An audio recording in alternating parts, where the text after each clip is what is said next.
امت۔ یہاں یہ بھی وضاحت کرتا چلوں کہ جنگ کے دوران دوست اور دشمن کی پہچان کرنا مشکل ہو جاتا ہے، اس لیے اس زمانے میں جنگ کے لیے ایک شعار یعنی نعرہ دیا جاتا تھا جو ہر جنگجو اس نعرے کو مسلسل اپنی زبان پر جاری رکھتا تھا، جس کی وجہ سے دوست اور دشمن کی پہچان ہوتی رہتی تھی،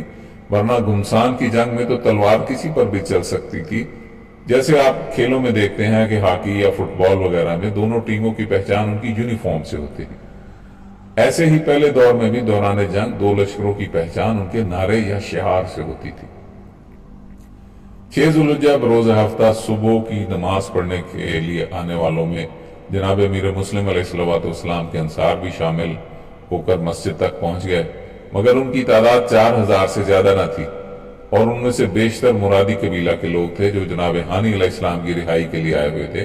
نہ کہ جناب امیر مسلم علیہ السلام کی نصرت کے لیے۔ اور جناب مسلم علیہ السلام کے انصار میں سے جو لوگ کوفہ سے باہر بیعت لینے کے لیے گئے ہوئے تھے انہیں جلدی میں اطلاع بھی نہیں دی جا سکی تھی، کیونکہ یہ سب کچھ انتہائی جلدی میں کرنا پڑا تھا۔ اس وقت جناب امیر مسلم علیہ السلام نے اس 4000 کے مختصر ترین لشکر کو 4 حصوں میں تقسیم کیا، یعنی ہزار کے 4 دستے تشکیل دیے، اور ان کے جو علمدار مقرر کیے گئے ان کے نام یہ ہیں: جناب عبداللہ بن عزیز کندی علیہ السلام شہید کوفہ، جناب مسلم ابن اوسجہ علیہ السلام شہید کربلا،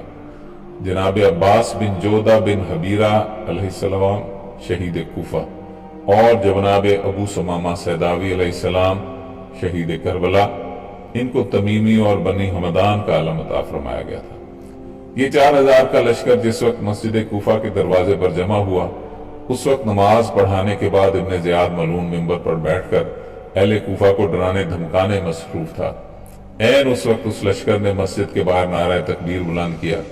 ایک فوجی بھاگتا ہوا ابن زیاد ملعون کے پاس پہنچا اور آتے ہی کہا کہ جناب مسلم ابن عقیل علیہ السلام تمہارے سر پر پہنچ گئے ہیں۔ جس وقت ملعون نے یہ بات سنی تو اس کے پاؤں کے نیچے سے زمین نکل گئی، اسے خطبے کا ہوش نہ رہا اور وہ بدحواس ہو کر ممبر کو چھوڑ کر مسجد کے بغلی دروازے سے قصر دارالعمارہ کی طرف دوڑا۔ اس کے پیچھے پیچھے اس کی ابلیسی ٹیم بھی بھاگی اور ان سب نے دارالعمارہ میں آ کر سانس لی۔ اسی دوران عمر ابن حجاج زبیدی ملعون بھی 30,000 جوان ساتھ لگا کر قصر دارالعمارہ کے دروازے پر آ پہنچا، اور اس نے ابن زیاد ملعون کو للکارا کہ وہ جناب ہانی علیہ السلام کو فوراً چھوڑ دے۔ یہاں بڑی تعداد میں لوگ ابن زیاد ملعون کو گالیاں دینے میں مصروف تھے۔ اس وقت دارالعمارہ کے اندر صرف 30 افراد موجود تھے۔ ابن زیاد ملعون نے اپنی ابلیسی ٹیم کے ساتھ مشورہ کیا کہ اب ہمیں کیا کرنا چاہیے۔ کافی دیر مشورہ جاری رہا اور آخری مشورے کے بعد یہ طے ہوا کہ ابھی ہمیں باضابطہ جنگ نہیں کرنی ہے، بلکہ اسے صرف جھڑپوں تک محدود رکھا جائے، اور اپنی اس ٹیم میں سے جن جن لوگوں کے قبائل کے سرداروں سے اچھے مراسم ہیں ان کو امان کا علم دے کر ان کے سرداروں کی طرف بھیجا جائے، تاکہ ان میں سے جتنے لوگ جدا کیے جا سکیں وہ پہلے کر لیے جائیں۔ اس طرح یہ لشکر کمزور ہو جائے گا اور ہمارے لیے فتح آسان ہو جائے گی۔ اور اس کے ساتھ ساتھ یہ لوگ شہر میں جا کر یہ افواہ بھی اڑائیں کہ ایک بڑا لشکر شام کی طرف سے آ رہا ہے جو ان قریب پہنچنے والا ہے، اس لیے تمام قبائل کو امان کے علم کے نیچے آنا چاہیے۔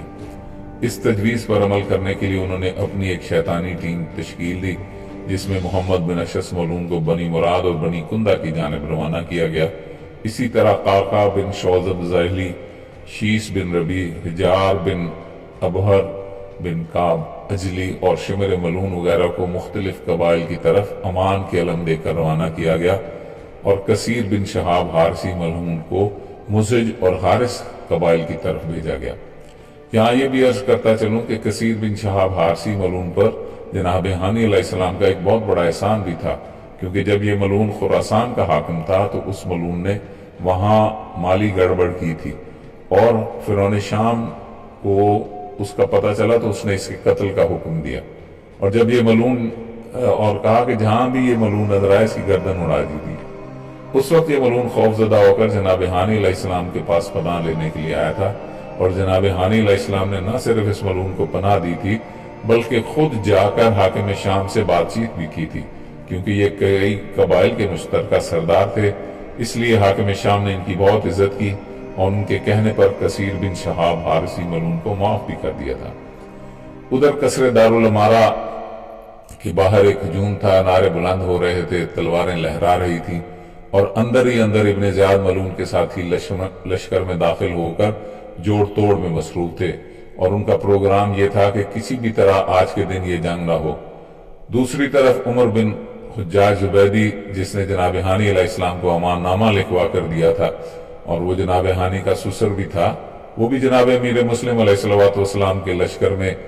جناب ہانی کو چھڑانے کے لیے شامل تھا، اور اس کی شمولیت کی وجہ سے لشکر کی تعداد 40 سے 50 ہزار تک پہنچ گئی تھی۔ یہی وجہ تھی کہ ابن زیاد ملعون نے کہا تھا کہ آج کسی بھی صورت تصادم نہیں ہونا چاہیے، کیونکہ اس وقت قصر دارالامارہ میں اس کے پاس کوئی بڑا لشکر موجود نہ تھا، اور وہ چاہتا تھا کہ جو لوگ یہاں جمعہ کی وجہ سے بازار لگانے کے لیے آئے ہوئے ہیں وہ کچھ ہی دیر میں اپنا اپنا سامان اٹھا کر واپس اپنے گھروں کو لوٹ جائیں،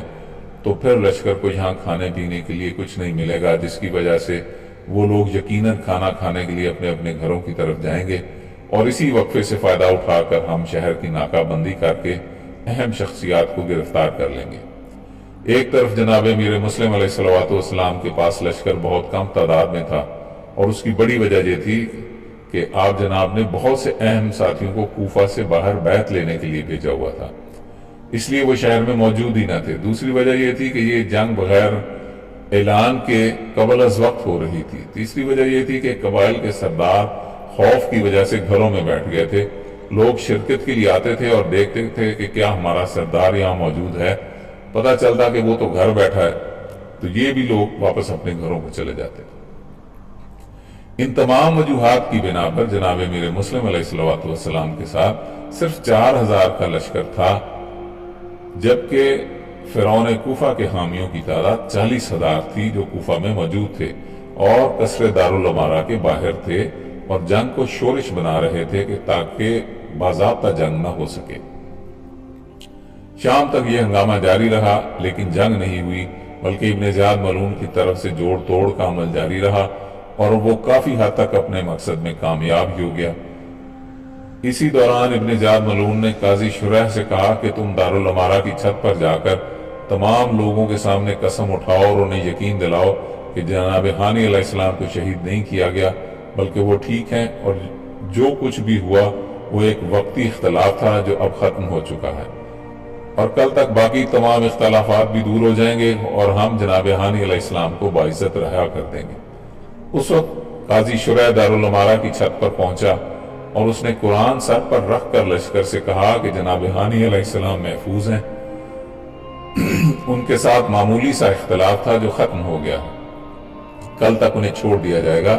آپ سب لوگ واپس اپنے گھروں کو لوٹ جائیں۔ یہ سن کر عمر ابن حجاج زبیدی ملعون کا لشکر تو سارے کا سارا واپس پلٹ گیا، مگر اس کے باوجود کافی لوگ یہ اصرار کرنے کے لیے موجود تھے کہ جناب ہانی کو اسی وقت رہا کیا جائے۔ جس وقت شام ہو گئی تو اس وقت اکثر لوگ کھانے پینے کے لیے اپنے اپنے گھروں کو روانہ ہو گئے۔ اسی دوران پروگرام کے مطابق جناب امیر مسلم علیہ السلام نے کہ آپ جناب کے کافی انصار کو گرفتار کر لیا گیا، یعنی عمر ابن حریث نے عبداللہ بن حارث کو گرفتار کر لیا، جناب عباس بن جودہ بن حبیرہ کو بھی راستے میں گرفتار کر لیا گیا، اور جناب عبداللہ بن عزیز بھی راستے میں ہی پکڑے گئے۔ چونکہ جناب مختار ثقفی علیہ السلام کا گھر کوفہ سے باہر تھا، اس لیے یہ گرفتار ہونے سے بچ گئے۔ جس وقت نماز مغرب کا وقت ہوا تو جناب امیر مسلم علیہ السلام نے مسجد کوفہ میں اپنے ساتھیوں کے ساتھ مل کر نماز مغرب ادا کی۔ اس کے بعد انہوں نے تعقیبات ادا فرمائی، اور تعقیبات سے فارغ ہو کر آپ نے پیچھے مڑ کر دیکھا تو سب لوگ اپنے اپنے گھروں کی طرف جا چکے تھے۔ حضرت مسلم علیہ السلام کو شہید کرنے کا حکم نامہ جاری ہوا اور انہیں مسجد کے مینار پر لے جایا گیا۔ یہاں میں نے جناب مسلم کی شہادت کے واقعات آپ کی خدمت میں نہیں عرض کیے، وہ انشاءاللہ پھر کسی دن کریں گے۔ تو جس وقت جناب مسلم علیہ السلام کو مسجد کے مینار پر لے جایا جا رہا تھا تو فرعون کوفہ ملعون نے حکم دیا کہ ان کے جو ساتھی گرفتار ہیں ان سب کو شہید کر دیا جائے۔ ان کے واقعات پھر کسی موقع پر بیان کروں گا، کیونکہ ان میں سے ہر شہید کے واقعات ایک پوری مجلس کا تقاضا کرتے ہیں۔